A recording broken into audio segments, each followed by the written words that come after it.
Assalamu alaikum warahmatullahi wabarakatuh. Leo tutajifunza somo la alfabeti au alhurufi, herufi. Somo la herufi. Tunaona hapo tutajifunza kutoka herufi 7.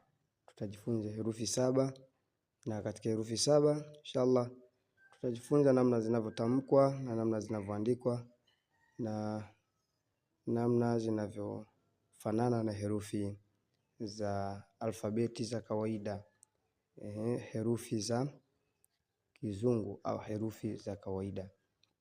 Tukianza na hapa kwa basmala, yani Bismillahirrahmanirrahim. Bismillahirrahmanirrahim. Tunaanzia na herufi hii.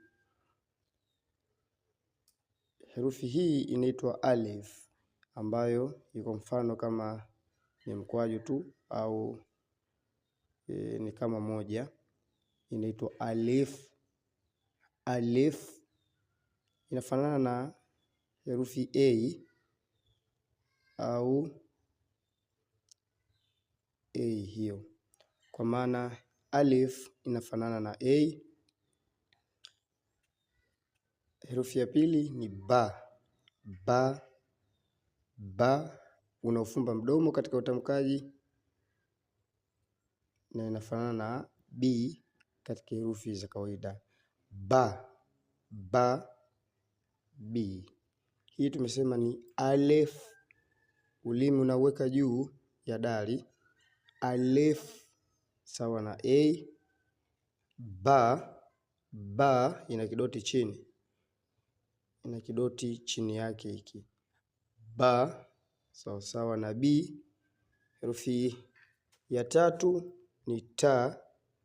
Ta sawa sawa na t. Herufi ya nne the. The ina vidoti vitatu juu kama tunavyoviona. The unautokeza ulimi nje na unabana na meno huo ulimi wako wakati wa tamkaji, meno ya juu na ikiwezekana na ya chini. The, lakini sana meno ya juu, utokeza ulimi na unaubana ulimi wako. The, the sawa sawa na th. Herufi ya nne, herufi ya tano jim.